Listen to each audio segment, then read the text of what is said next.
everybody. It's time for another dose of deranged devilry and dashing defiance with degreelessness. I'm your host, the irrepressible Shanghai Pete, high-tech lowlife, trusted member of the media, and your very good buddy in the mix.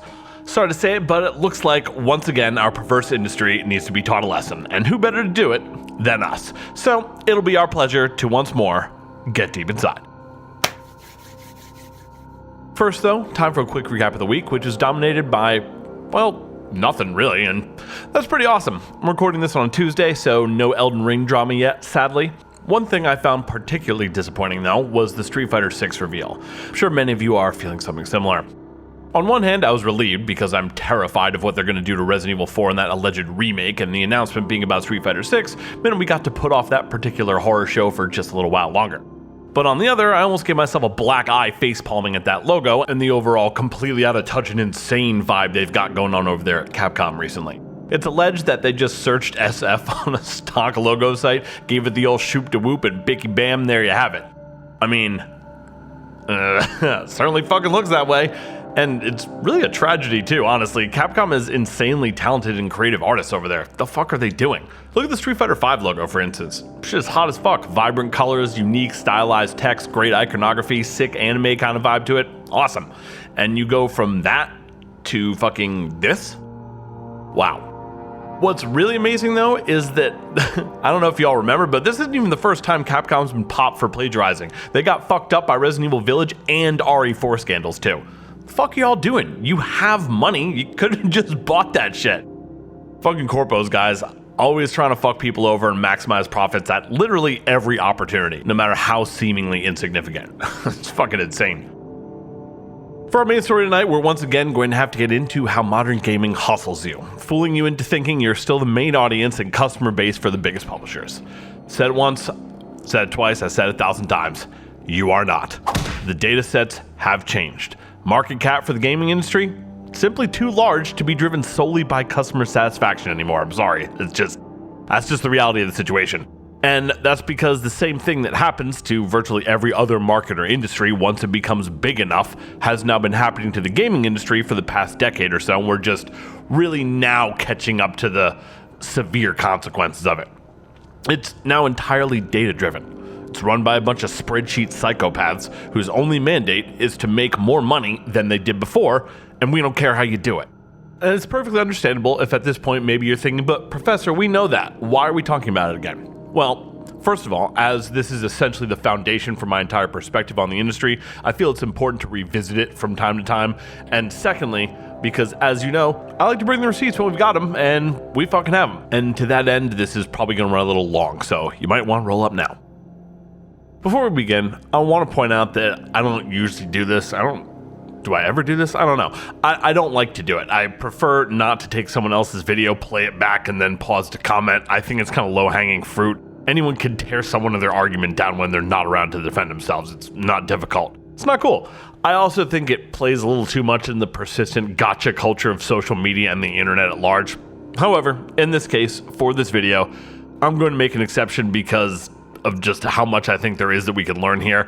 And to that end, we have today's Exhibit A, Bellular and his sidekick. I'm sorry to do this to you guys. I don't personally have anything against you, Bellular, but this is just simply too insane to ignore. It's not personal, but the shit you guys say here just makes it way too easy to make my point, and I feel like people need to be aware that this kind of shit is really what's going on. I mean, not to sound too Alex Jones with it or anything. So the other day I'm chilling, grinding some shit out in Lost Ark or whatever, when this clip from Bellular pops up in my feed. Now, I try to avoid using content or examples that revolve around or rely upon World of Warcraft or any specific game really to make a point because, well, I know just how few people play that kind of garbage these days. But in this case, what's discussed here applies so universally to the games industry and by extension every industry that it transcends any individual game. So this Bellular clip pops up titled, "This new job listing for WoW is very interesting." Hard to be more benign than that, right? But it was the description that really caught my attention. First sentence of it reads, "They hired someone to keep you playing." Immediately, you're probably thinking what I thought. Holy shit, you guys really gonna talk about that? But then of course they ruin it with the follow-up pander and AAA defense running by saying, "Could this be a net positive?" Spoiler alert, it fucking isn't. What we're gonna watch is these two dudes, supposedly industry experts, commentators, and game devs themselves, discuss a job listing for the World of Warcraft team for a position titled Business Performance Lead, and what this supposedly means for the game. Sounds pretty innocuous, right? Oh, just wait. And we're going to use this to, one, point out how easy it is to run defense for the AAA ruling class in the industry, even while directly explaining how they couldn't give a fuck less about you, and two, as a means to explain why, beyond a shadow of a doubt, AAA games are shit on purpose. It's not an accident. Games are bad because that makes more money than when they're good. And if that sounds paradoxical to you, then, well, you're in the right place. I'm going to explain. All right, so here's the vid. And before we even get started, let's notice something, just right off rip. This opening for Business Performance Lead, it's not a corporate posting. It's not even to like a biz dev department or anything like that. No, it's for the World of Warcraft team. That should tell you something right there, and that something being that a world where the job of Business Performance Lead is part of a game development team is already a really fucked up place to begin with. So a lot to cover in one video, right? Just watch, it's fucking madness. This was just a job posting that you found to be particularly noteworthy. Yeah, it was someone DM me on Twitter. Yeah, so Blizzard recently posted a new career site thing for a Business Performance Lead as a part of the WoW team, and that position has since been filled. Some of the objectives and competencies, though, were interesting. They certainly got you thinking, Matt. Yes. So as for the what does it, some of the questions we're thinking of, does this mean that they're going further down the monetization and data-driven design route, really trying to squeeze out that performance? All right, so right off the bat, you're going to get a pretty good idea of what we're dealing with here. And you see, look at that. They just come right out saying, does this mean they want to go further down the monetization and data-driven design route, trying to squeeze every ounce of revenue and time from the player? And they say that like kind of jokingly and like dismissively, and then just totally move right past it as though it's a foregone conclusion, and there's no reason to examine that premise whatsoever. This quick little sentence right here confirms all of our worst fears about the gaming industry. It's not, do they want to go down? It's, do they want to go further down the data-driven design route? Meaning, they're already on that route to begin with. It's a foregone conclusion that these dudes don't even bother to challenge in any way. That's how completely normalized this has been allowed to become. This, ladies and gents, is now the design approach used by virtually every single publisher and game dev if and when they become too large to escape the corrupting claws of capitalism. Right here, they just said it and tacitly admitted they know that this is the design formula Blizzard is using and plans on continuing to use in the future. They're not the least bit surprised or fazed by that in any way.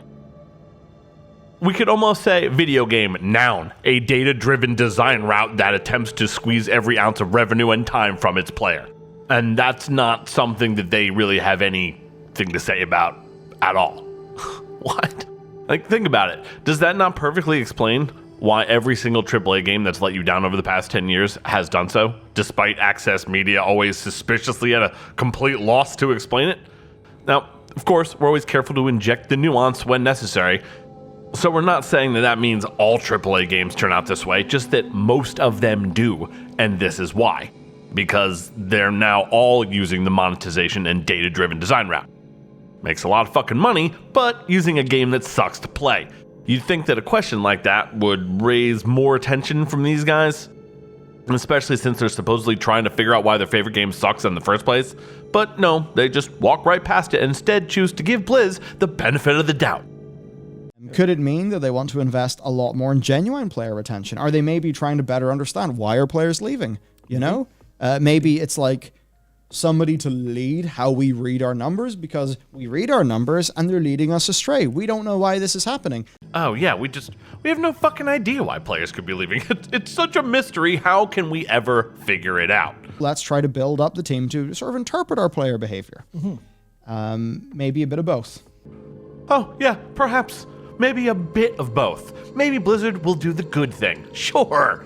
Reading this job description was a absolute experience, because it especially comes after having all of this stuff thinking about, how they read data, and this isn't even just from the perspective of World of Warcraft, but as a perspective of video games in general, especially AAA, especially MMO stuff, where it's very much just, it's all data driven. Data science leads everything. And that completely removes, if you focus on numbers, you don't focus on the experience. Wow.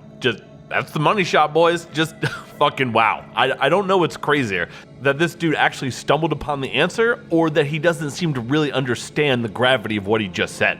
Like, listen to that. It's all data driven.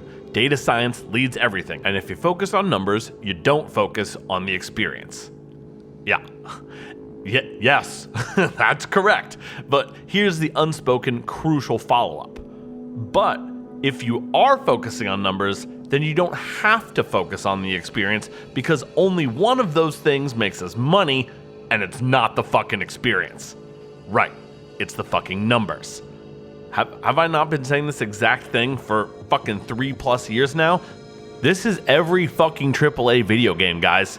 I mean, it's everything in general. You ever wonder why almost every single movie is the same now?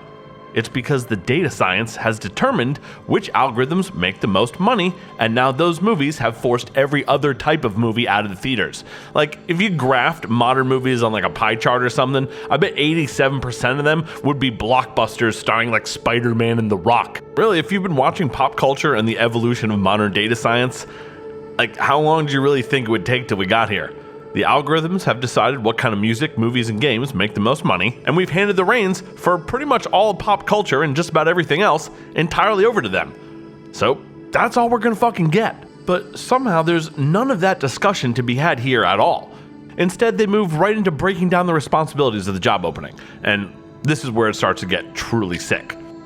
And before we move on, just take a look at this for a second. Their producer, or whoever put the segment together, even went to the trouble of highlighting in red the most egregious, signaling, anti-consumer sounding inanity, and yet they still just gloss right over so much of it. The first part is that the objective stuff is like, become a core member of the cross-discipline live service pod, including business design production, that informs the live events calendar to drive engagement and retention. Oh yeah, this is specifically for the World of Warcraft team, by the way. So it's like the cross-discipline live service stuff is like specifically a pod for World of Warcraft. So yeah, inform the live events calendar to drive engagement and retention, which live events calendar, I assume that's releasing stuff. I don't know if it's actual in-game events calendar. I can't imagine it is. But anyway, develop the live content strategy to drive increased. And this is where, data analysts do ask themselves the questions when analyzing data as part of the process, but it certainly seems like very data-driven stuff can lose out in the player experience. Oh, that's your conclusion. That it certainly seems like very data-driven stuff can lose out in the player experience. You hear that, guys? It certainly seems like that. Maybe, perhaps. Best to give Blizzard the benefit of the doubt here. There's just no way to be sure. And that's what we think happens at the team. Oh, that's what you think happens at the team. If you've thought that for so long, then why do you sound so unsure now? Here's the thing. They are developing a strategy to drive increased near-term engagement and medium-term retention. And obviously my first thought is, we'll get into a little bit more, but obviously the first thought was, that's not what you want. You don't want near-term engagement. You don't want medium-term retention. You want long-term retention. Now, here's where we really start to go off the fucking rails. This guy looks at this job posting by Blizzard, one of the largest, most successful, albeit hated at the moment, game devs of all time. Sees that one of their goals is to drive increased near-term engagement and medium-term retention, and his first thought is, no you don't. I, internet guy, know better than you do. And that's not what you want. I know what you really want. Like, gee, you know that Blizzard didn't just come up with those goals arbitrarily, right? You just finished talking about how important data analysts were to this entire process. The reason they selected those two metrics, near-term engagement, medium-term retention, is because they absolutely do know what they want, and it's fucking that. Stop trying to ascribe some sort of hesitancy or naivete to these fucks that they have shown no trace of having. They chose those two specific metrics because their data shows driving those two is what makes the most fucking money. Obviously. Now maybe you think the game would be a better game if they focused on long-term retention or something else, and I might even agree with you, but you're still missing the point. A better game is not what Blizzard or any other AAA dev wants. They want a more profitable product. And sure, if they accidentally stumble upon a way to make both a better game and a more profitable product for the same cost, maybe they'll allow the peasants to have it. But that's not their main goal, and it's not how their priorities are oriented, and it hasn't been for a long fucking time. To know how their priorities are oriented, you simply need to look at how they've chosen to do things. And as this job listing explains in specific, unambiguous detail, how they are doing things is by driving increased near-term engagement and medium-term retention, not long-term. Very specifically not long-term, in fact. So if you, Bellular stream guy, know that a focus on long-term retention would make a better game, but Blizzard, huge billion-dollar, world-renowned video game making company, has stated their focus is not on long-term retention, but instead on near and medium-term retention, what does that say? Here, I'll help. It says that they are clearly not interested in doing the things that give you a better game. It's all right here. Why are you still assuming good intention on their part? How does your comprehension of this concept seem to fail you every few sentences or whenever it's convenient? I think there's a lot of strategy in the industry that pushes for one instead of the other, and that's where you run into problems. Oh, really? You do you? You managed to figure that out? That's where we run into problems, is it? Are you sure it wasn't back when all those huge corporations decided to implement the policy of a data-driven design route in the first place? It's only just now that we're running into problems, right? It wasn't before, it's only now. Okay, all right, gotcha. And then obviously they go on to the approach. It's a data-driven approach, collaborate with design and production to identify and implement features that promote retention for different segments of the player base. That's exciting because it's different segments of the player base. Oh, that's why it's exciting. Guys, Agent Smith here would like us all to know that designing video games not to primarily be fun, but to instead use a data-driven approach that collaborates with design and production to identify and implement features that promote retention is actually not describing a horrifying Orwellian disaster capitalism hellscape. It's exciting. Again, if that's medium-term retention, what is medium-term? I mean, so obviously, people in the industry will have a no. I don't really know if that's a year or 2 years or if that's longer or shorter. Is short-term retention come back in the next day, the next week? Is medium-term retention just them saying, 6-month subs, please? Yeah, that's exactly what it is. Stop pretending that you don't understand this. It's tedious and not even remotely believable. Have someone feel engaged once every 6 months, and then we'll throw a mount on them, because I think that's the big fear I generally have with this. The next point then for objectives is, and this is literally what they're supposed to do, establish goals and KPIs to track engagement and retention. And that's the thing where goals, sure, that's fine. KPIs, sure, the key points of interest, that's perfectly fine. But, key points of interest, I'm thinking POI, key performance indicators. That's monitor and escalate potential issues and share performance data with development, publishing, and commercial leadership. Listen well, guys, that's all you mean to these people. You're a fucking number on a spreadsheet, a metric in some suit's key performance indicator. That's it. And obviously, that's kind of... Kind of what? Barbaric? Horrifying? Depressing? What is it, buddy? You tell me. Again, you look at this, yeah, but KPIs for engagement and retention, are they more likely to be cases of, hey, 6 months up, please. Come back in for a week. Come back in for a year. How many MAUs do we have? How many people finish this content?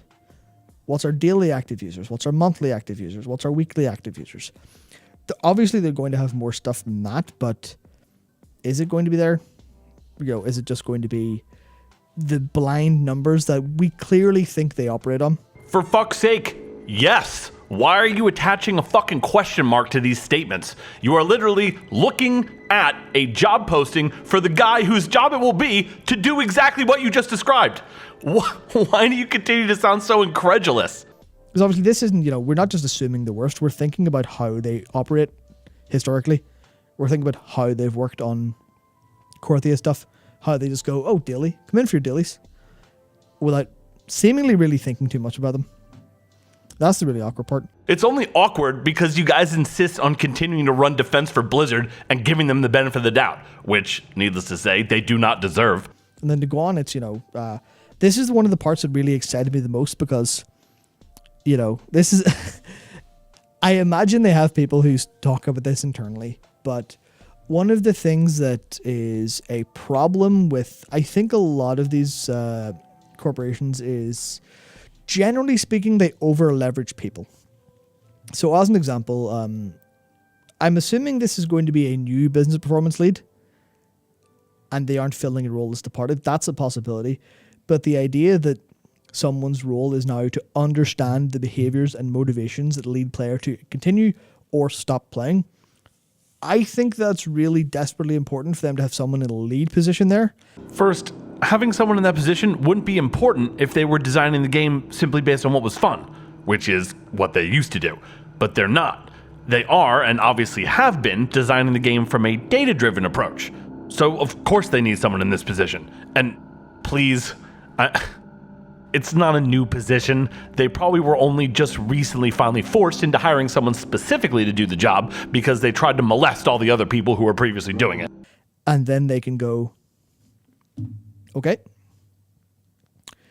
I have this data, I have this analysis, I have this report, time to bring it to Ian. Time to bring it to, John Hight's he's been promoted upwards, I think. But, here's the executive producer and the director. Hello, here is the document saying why the fuck everyone stopped playing the game. And why is it that, especially based on what we're seeing here, you think they haven't been doing this already? For fuck's sake, dude, connect the dots. And that's one of the objectives. And assuming they don't already have that, otherwise they'd make different fucking decisions. But if they had that, then great. This is the good stuff. But again, it's all this engagement and retention. And I'm thinking 1 month, I'm thinking 2 months, I'm thinking 6 month subs. I'm not thinking, is this person, the business performance lead, going to be, I will fucking build you a game that will last for 10 years. Is that what they're thinking or not? Yeah. That's the problem. Yeah, and a role like that, Yeah. it's not necessarily bad. All that. And your conclusion is, a role like that is not necessarily bad. God damn it. Oh my God. Well, I suppose at this point in the timeline, that may be technically true. I mean, how far down that design route of maximum monetization and data-driven deception are we already? But the real point is, what does it say about a developer in an industry that needs a role like that in the fucking first place? I don't care whether or not a role like that is necessarily bad in actual practice. I'm a little more concerned about why you need someone doing that in the fucking first place. What does it say about a company that needs someone like that? It says they fired the guy who used to be in charge of fun. That's what it says. Well, okay, maybe they still do have a person technically in charge of fun buried in a basement somewhere, but the problem is no one answers to that guy anymore, if he's even still around. That guy probably now answers to the person whose job is outlined here, the business performance lead. And somehow, these guys managed to make that sound like it might be a good thing, all while, of course, continuing to gloss over the far broader commentary that this makes on the industry as a whole, which I would argue is far more fucking important as well. Because if you look at all of our videos, and you're like, okay, we're going to hyper-optimize on this one for short-term results, I could do one thing. Yeah. Somebody with the very same job description could look at everything we do and say, okay, well, short-term these work, but I really think you should sprinkle in these things for the long-term. Yeah, and like I was talking, when you were gone, I was talking about how we have those discussions. We do go, well, what's short-term, what's long-term? Yeah. What is, what do these numbers mean? Not just, numbers up, yay. It's numbers up, yay, why? Why? Can we learn from this? Oh, numbers down. Oh, what did we do wrong there? Did we market that wrong? Was that a poorly decided or a poorly decided bit of content? Did we do something wrong in its execution? All that stuff goes through our heads, like it should be with them. But I guess it's the long term. and the short-term stuff, and I feel like it's just short-term. All right. For those of you maybe having trouble following along, what they're doing now is comparing designing a video game to optimizing views on a YouTube video. And I mean, the sick fucking thing is that at this point, I agree that doing that makes sense. Those two are actually closely related, sadly enough. Take a moment and think about what they're saying here. They're acknowledging that it's pretty much apparently common knowledge, same thing that determines how much views and engagement a YouTube video gets, also determines how much money a video game makes. Sound like there's any room in there for creativity or enjoyment and fun? No, doesn't sound like that, does it? That's a fucking bad thing, guys. It's not good. These dudes fail to be horrified by that. Like, do you actually hear yourselves and what you're saying? Why are you not bothered by any of this? They're using the same guidelines and theories that are applied to optimizing shitty YouTube videos to making video games, and that's just fine with everyone. No one sees a problem with that? Am I the only one that thinks perhaps, maybe, that's a tad fucked up? But forget all that. Now, we're on to the part where they truly get riled up. Although there is the last part of this really excited me to see. Monitor the competitive landscape, bringing forward novel approaches and best practices. And I feel like I'm assuming, they filled this pretty quick. So I don't know if it was maybe a thing they posted and was filled immediately, or posted it accidentally or something and removed it. But the idea of someone going, what's everyone else doing from a business performance perspective as opposed to a game design perspective, to go, listen, this is what they're doing for engagement. They're not squeezing players to the pips. They're giving players room to breathe, and that appears to be working. Yeah. Everywhere except, well, no, this is working everywhere. We're not doing it. All right, so let me get this straight. First, you think that just because you're seeing this for the first time written here in this job posting, that Blizzard has never before so much as glanced at what their competition is doing. Your analysis is that researching a competitor is a thing Blizzard is just now doing for the first time. Okay, all right. And further, that doing so from a business performance perspective as opposed to a game design perspective is a good thing? See, guys, this is how these kinds of people think. And again, I don't mean to be casting wide aspersions on these dudes, I don't know them, but their analysis and commentary, well, it kind of speaks for itself. They know that pretty much every video they make, Blizzard's going to be watching it. Or if someone there's not watching it, at least they're going to be hearing about it. When your content draws this many eyes, you have direct contacts and liaisons with people at big name developers. That's just what it is. That kind of knowledge automatically prevents you from being real. Like, you're compromised from the jump. And not that I necessarily blame them for that either. Everybody's got to make their fucking money. This is how they make theirs. Go fucking get it. But just keep in mind that content creators like these, they always have something to lose. Someone like me, for instance, obviously does not, which is why I say what I do when so many other people seem to be unable to. Anyone with a YouTube channel that's already making money and got grandfathered in before Adpocalypse or whatever, they all have something to lose. That's why it always seems like they're hedging or soft-pedaling shit so often. They're simply just not going to be telling you the truth all the time. It costs too much money and influence. You're just not going to do that. You heard them talking earlier about all the thought that goes into how they release their videos. And again, to reiterate, it's not that I blame them. Y'all make your money. It's bad enough out here. I can't blame you for trying to get paid where you can. But I can blame you for not being more upfront about your biases, and I can definitely blame all the people that still watch guys like this and just take everything that they say at face value. It's not really helping anybody. That's a key differentiator between us and our competition that's scuffing us. And also bringing novel approaches as well is a good idea. Which is all the kind of stuff that, it leads into the competencies and the lack of user and player design consideration that they're asking for in competencies is why I lean this very, very much over to the side of, I think this is short-term focused. I think this is data analysis versus player experience analysis focused. Obviously, they might have different rules and they're supposed to, like they have user experience teams to interact. I think I know which one can go to the boss and go, sheet of green numbers, do this instead. I think that's the fear here. Yeah. But, it's passion for the business, of course. Deep knowledge of the key performance metrics that drive game performance. That's fine. But if you can't, use those in a hyper qualitative manner, if you just go, oh, number up, yay, that's it, job done, as opposed to number up, now what next? Yeah. Then you'll fall for your own bing bing wahoos.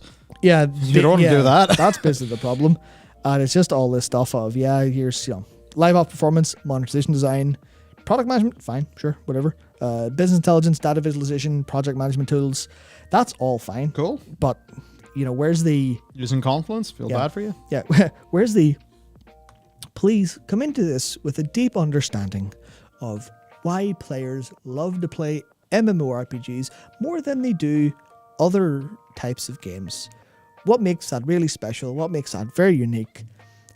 And, what's gone wrong with it? What's gone right with it? Stuff like that. Would you have an interest in, as an example, player psychology, so you can cross-discipline apply these? All right, I'm sorry for subjecting you to all that, but this is what we call jargoning you to death. For people who don't have a deep understanding of the subject or maybe having trouble following super closely, that's how they keep the illusion. That's how they slowly obfuscate the real conversation, get you to accept or at least not notice that somewhere over the course of the last 10 minutes or so, they happen to have missed the entire fucking point. Fortunately, I'm here to make sense of it. What this job posting does is explain and lay out, as clearly as can possibly be done, the precise philosophy dictating how modern games are designed and by what metrics they're judged as a success. The inescapable fact is that, for the most part, whenever a company, no matter the market or industry, gets to a certain size and market cap, this is how all their products will henceforth inevitably be developed, using a data-driven approach, because that's what makes the most money. Now, I know you might be thinking, this is a job posting for an MMO. How do you know all other games work like that? Gee, really?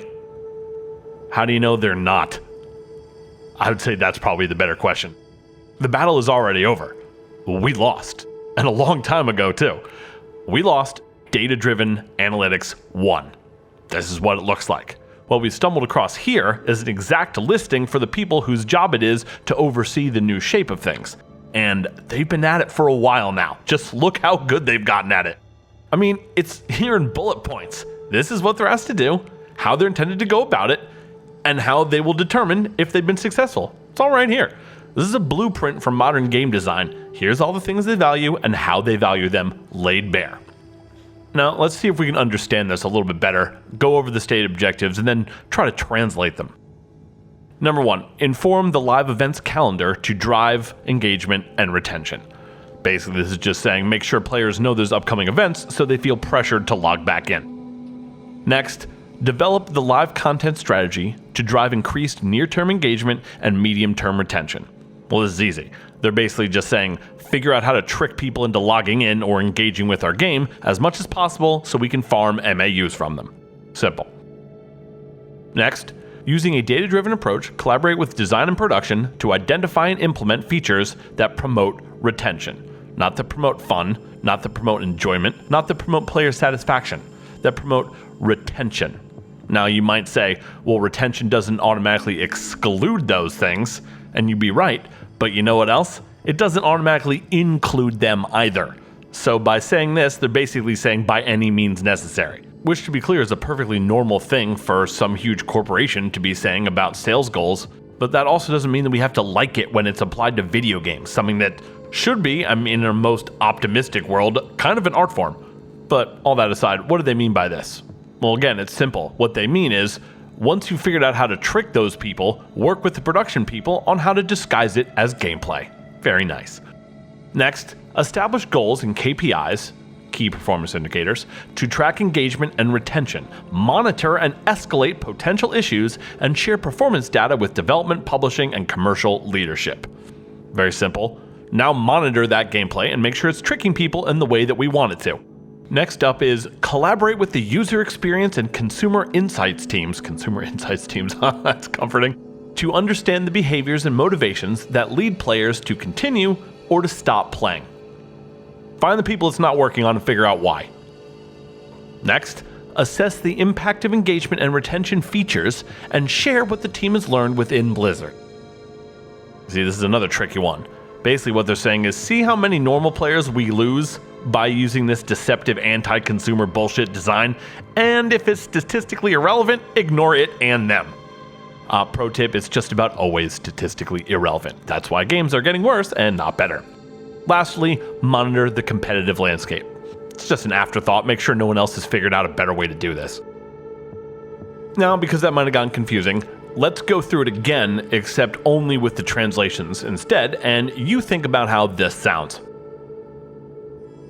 Figure out how to trick people into logging in or engaging with our game as much as possible so we can farm MAUs from them. Once you figure out how to trick those people, work with the production people on how to disguise it as gameplay. Now, monitor that gameplay and make sure it's tricking people in the way that we want. Then, find the people it's not working on and figure out why. Once you've done all that, double check and see how many normal players we're actually losing by doing this, and as long as it's statistically irrelevant, ignore them. And finally, make sure no one else has figured out a better way to do this. These are the kind of people making your games. There's no need to take my word for it anymore, it's all right here. They just laid it all out for you. Literally, what I've been saying for years, but listed out point by Blizzard in an official job posting. That's someone's fucking job, guys. Someone's very high-paying job, too, I might add. What are the odds, do you suppose, that Blizzard is the only company with positions like this? Yeah, zero. If one were so inclined, you could probably comb through LinkedIn or game dev job listings or whatever and find more, but, well, I am not so inclined. Look, I'll tell you plain and simple. This is hustler shit, that's all. You got hustled. I'm so sick of these people. You know, oh! You are getting hustled. You fell for some of their strategies to drive near-term engagement. The live events calendar pressured you to log back in. The impact of their engagement and retention features wasn't quite bad enough to prevent you from buying the new version. It's okay, it happens to all of us. But this is how they're designing games for you now. And that's why. Take a good fucking look. You'll notice that words like fun, enjoyment, and satisfaction don't seem to appear anywhere here, while words like data, engagement, and retention appear throughout. This is how much the people making your games care about you. Not at all. Or more seriously, only in so much as you appear as a value in one of their spreadsheets. These teams of developers aren't led by fun-loving, grinning little elves, eyes twinkling with mirth and brimming with merriment and a desire to do nothing more than bring you fun games. Fuck no. As you can clearly see here, they are led by business performance leads, and a business performance lead doesn't give two fucks if you are having a good time playing their game. They're far more interested in driving increased near-term engagement and medium-term retention. They're not concerned with how much fun you had clearing that dungeon. They're too busy ensuring that the KPIs they're using to track you show that all their goals are being met. And they couldn't possibly care less if you really enjoyed that intimate dialogue between two lead characters. They don't even know what that dialogue is. They're down in the basement with the data analysts, figuring out the best data-driven approach to fucking you in your stupid asshole. That's comforting, isn't it? You know, like, I wonder why Anthem wasn't good. Gee, just no way to figure it out. Before we go, let's lastly take a quick look at an Asmongold clip. Forgive me for this assault on your sensibilities, but what he says here is just too exemplary of the issue that we're dealing with, so I'm going to go ahead and include it. In my opinion, for real, is they don't have any fucking idea what they're doing. That's why. They have no fucking idea what they're doing. That's why. That's the real reason. It's not a secret. It's not like, oh well, it's actually just, they have no idea what they're doing. Yeah, that's all there is to it. Like they're bad at designing systems. Oof, it's just rough to watch someone be that confidently wrong, isn't it? All right, here's the issue. This is where so many people get tripped up and confused. This is how hard the conditioning is to break. What we have here is a man who, like so many people, is still struggling with the delusory assumption that game devs, or in this case Blizzard specifically, are still trying to make a fun game for him. After all, that's what they always did in the past, so why wouldn't they still be doing that now, right? Wrong. He says that the problem with the game and why it sucks is that they have no idea what they're doing and they're bad at designing systems. Now, before we excoriate this empty-headed prattling, let's give him the benefit of the doubt. If I saw stuff that they were putting into the game and was naive enough to think the designer's goals were actually to make me something fun, my conclusion would be that they must be fucking stupid too. After all, there's literally decades of World of Warcraft content that was overwhelmingly well received to reference, as well as the fact that Blizzard and Blizzard devs practically wrote the book on innovative and groundbreaking game design. Who couldn't make incredible content in that situation? They must be fucking stupid, right? Like, the entire systems development team in World of Warcraft has been ruining the game for the past 5 years. Full stop. The content has been fine. The raids have been good. The story has been mediocre, just like it always has been. The dungeons are good. All of the other content is good. The problem is the systems that incentivize the gameplay. The systems are fucking garbage. They are so bad, and they are strangling the life out of the game. Again, he gets the diagnosis here correct. The systems are all garbage, and they have been ruining the game for years, and it makes no sense that historically talented devs with functionally unlimited resources could possibly fuck it up in such a comprehensive and utterly catastrophic fashion. But a correct diagnosis isn't his problem. It's his conclusion that's absurd. However, if you start, like he is, from the flawed and naive premise that they're actually trying to make something fun, then this is basically the only possible conclusion you allow yourself. But if your only conclusion is a monstrously irrational one with no logical consistency, that's a good sign that you might have the wrong premise. What's the right premise then? Well, I'd humbly suggest that it's one that actually makes sense, like this perhaps. Video games are now a data-driven industry and rely on people like business performance leads and data analysts to determine how to design a game so that it makes the most money. Not so that it's the most fun to play, so that it makes the most money. I'm sorry, I know it sucks to hear that just put so plainly, but that's the way it fucking is. Video games are a fucking business and a big one. All they care about is making as much money as possible for as low a cost as possible. They don't care if you think the game is fun, only that it's making money. And bad news for you, something that makes money is far cheaper to make and far easier to make than something that's fun. To say nothing of something that's fun and makes money, which is practically unheard of. Bottom line is, if they can make a shit game for a low cost that people hate, but it manipulates enough people into logging in so that they hit MAU goals, sorry to break it to you, but they're gonna do that all fucking day before they spend more money just to make something that you think is fun. Okay? Games that are fun and games that make money are no longer the same thing. I repeat this all the time, but please, this is an integral part of the lesson here. You gotta get this. And I know it's confusing to some people because in the not so distant past, before the industry was wholly data driven, they were mostly the same thing, hence the incongruity. But in the modern era, unfortunately, as has been demonstrated time and time again, not least of which by this very job posting we've been discussing thus far in this whole video, is that getting as many people to play your game as possible by virtue of it simply being the most fun, it's not enough anymore. Using analytics, whale targeting, and MAU farming via player manipulation makes far more money by incredible magnitudes, especially when viewed through the cost-benefit analysis of something like a mobile game. So, how did this happen exactly? Well, let's start by thinking about a game like the original World of Warcraft from 2004, or maybe even like OG Gears of War or something. I know it sucks, but you gotta come to terms with the fact that games will never be designed like that again. Back then, devs made those games based simply on what they thought would be the most fun, more or less. Then the publisher sold them and made lots of money because they were fun. But don't get it twisted, they were still part of a business back then, as they are now. The devs were only allowed to make a game that way because at the time, there wasn't a cheaper way to make more money. If there was, they would have been instructed to make the game that way instead. And that continued for a little while longer until the full impact of the information age upon the gaming industry began to make itself felt. First, as an explosion of the industry's market cap. And what comes with a higher market cap class? That's right, increased demand for larger and larger profits by shareholders, increased scrutiny on budgetary spending and resource allocation, that type of thing. And how did the game industry respond? Well, the same fucking way every industry has responded over the past 20 years or so, by transitioning everything to a data-driven design route, exactly as laid out very clearly in the job posting that we just spent the last half hour going through. Because that's been confirmed to increase profits and lower costs, which, as we all know, is the ultimate mandate that governs all corporations. Corporations just like Blizzard. These are not game designers as we used to imagine them. They're not game designers that we grew up with. And if there still are any game designers in the classic sense kicking around, they're definitely reporting to the business performance lead now. So they're functionally irrelevant. These publishers do not want real designers anymore. They don't want you to be Shigeru Miyamoto. They want you to be a fucking money-making savage. They want a fucking shark. That's who's making your games now. Data analysts and business performance leads. And this, right here, is the proof.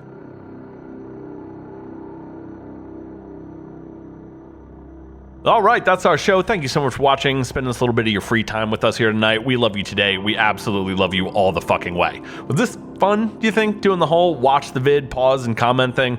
Let me know if you were fucking with it. I think it was kind of fun, though maybe it ran a little long. Either way, let us know. In the meantime, we've got lots more industry slander and cynical shit talking to throw around, so don't you go anywhere, and be sure to tune in next week if you're fucking with your boy. Woke up, smoke up, blunt, then I pass out, pass out, huh?